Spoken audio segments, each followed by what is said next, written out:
Yo, what is going on, guys? It is Uncle Kobe back with another commentary. Today, I got a few things I want to talk about, but first for the gameplay. As you see, I'm going to start off with a sniper accidentally. As we all know, I am terrible at sniping, so I switched directly to the M14. As you can see right here, I get schmanged off the start.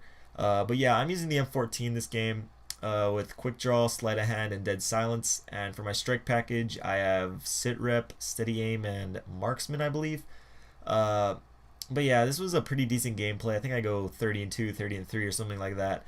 I do play pretty slow, but I really just didn't know any of the spawns or, kind of where to go. I was a bit confused.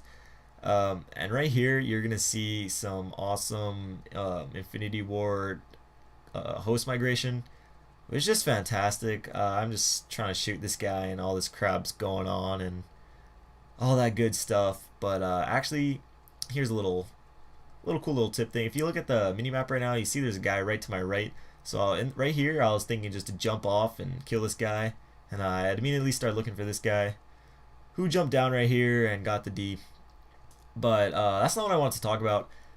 Today, I want to talk about Black Ops 2 and if it's worth buying. I know for myself, it really does not matter like what the game is or who makes it. I'm gonna buy it regardless. It could be Call of Duty Rise of the Retarded Rabbits 4, and I'd still be there at midnight, to picking up the game. But for some of you other guys that might be into other games, not just Call of Duty, and you're kind of on the fence about it, whether or not to drop 60 bucks or not, this video is for you. Now, I think it's safe to say that the last few Call of Duties seem to be basically the same game as the year before, but with some new skins and like guns and sound effects and stuff like that. So what exactly will be new with Black Ops 2? Well, let's start off with the actual game engine. We already know it's going to be the exact same engine that has been used since Call of Duty 4. Treyarch says that they use a different engine, but we aren't stupid. The game mechanics have felt the same since Call of Duty 4, and they will feel the same in Black Ops 2. But that could either be a bad thing or a good thing depending on your stance on it. I personally have no problem with the game mechanics, and compared to other multiplayer FPSs, it runs very smoothly. But there's just a level of repetition that you start to feel, from the look of the game and how it plays.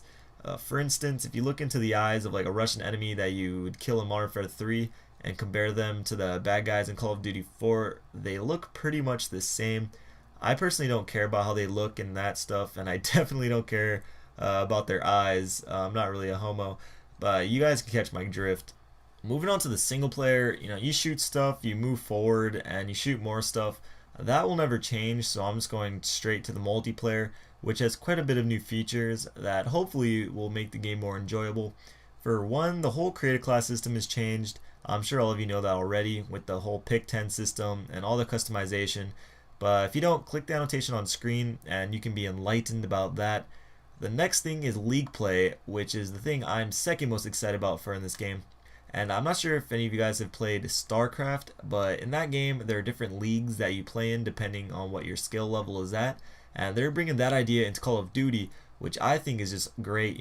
Having a real ranked playlist is something that I've been waiting for quite a while. And I think it'll actually add a new dynamic to YouTube, because if you post like league play playlist gameplays and you're ranked really high, it just adds to the awesomeness of the gameplay knowing that you're playing against good players. And I'm definitely gonna post a lot of league playlist gameplays. Maybe do kind of a road to loss sort of deal like what Wings does. But yeah, ranked playlist is definitely a plus. Another thing is the new score streaks and how you're going to be rewarded for team-based play rather than kills. That's all preference. If you're one of the guys that just enjoy going into ground war games and just getting fat kill streaks, this probably doesn't really interest you. But for me, I like playing for the win and playing objective game modes. So this kind of helps me, somewhat. It's not that big of a deal to me, but it's new, so I thought I'd mention it. But on to the last thing, which is what I'm most excited for, and I'm sure you are all too, and that's zombies. From the trailer, zombies look totally badass, and they're introducing specific game modes just for zombies that will be played on the multiplayer engine, allowing 4-on-4 battles to be taking place, which will be just insane. Survival is the same zombie mode that players are used to, with like just infinite waves of zombies coming at you on like a tiny map with lots of upgrades and weapons to buy. and you rebuild the barriers and barricades to try to improve your lifespan and gain points and stuff like that. Grief is a play on the standard team deathmatch that actually sounds pretty interesting. So 2 teams of up to 4 players each populate one map, and they're trying to kill each other. However, those teams can actually hurt each other. The only things that can hurt them are the zombies, meaning that the objective of each team is to put the other team in kind of unsurvivable situations while ensuring that the zombies don't eat your brains out in the process. So maps will provide plenty of opportunities to screw with the other team, like blocking passages and doorways. And just imagine kids raging at you when you trap them in a hallway with like 10 zombies. God, it would be hilarious. And there's also speculation about a zombie campaign slash story mode kind of deal that you ride around in the bus stopping at various locations, which are like the levels. But whatever, zombies look freaking awesome, and it's definitely up there as one of the main reasons why you should get Black Ops 2. But like I said before, no matter how new the game is, it still will be a Call of Duty and have that Call of Duty feel. It's just like Apple and their iPhones, really. Like every year they put out a different one that usually don't feel that different. First from the 4 to the 4S, and then from the 4S to a little longer 4S. But just like the phone and a couple other things, every inch counts. And what we can all pray for is just a game that's still fun, 6 to 9 months into it. And I'm staying hopeful. David Vonderhaar is someone that will actually listen to your opinions and will fix the game where he sees fit, even after it's released and far into the game. So do I recommend buying it? Yeah, I actually do. I haven't been this excited for a game since like Modern Warfare 2, which was actually kind of a letdown for me. But for like Modern Warfare 3, I wasn't even thinking about it at this time last year. But for Black Ops 2, I get more and more excited for it with every video I make and every video I see about it. And I like to think that they will add enough, new stuff to make it seem different and make it more enjoyable.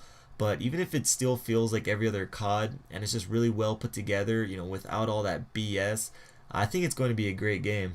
So there it is, guys. I'm stoked for Black Ops 2. I hope you all enjoyed the video. If you did, please take the time to hit that like button. It only takes a second and it really does mean a lot to me. For 2 videos you may have missed, on the left is a Black Ops 2 video where I talk about all the LMGs in the game, and on the right is the question of the week. Even if you already answered, go back and leave another one. I'm going to pick this week's winner on Friday night, so take advantage of the opportunity. But anyways, leave in the comments below what Black Ops 2 weapon class you want me to do next. I still have the snipers, launchers, and pistols, so if you have a preference, leave it down below. This was Uncle Kobe. I love you all. Peace.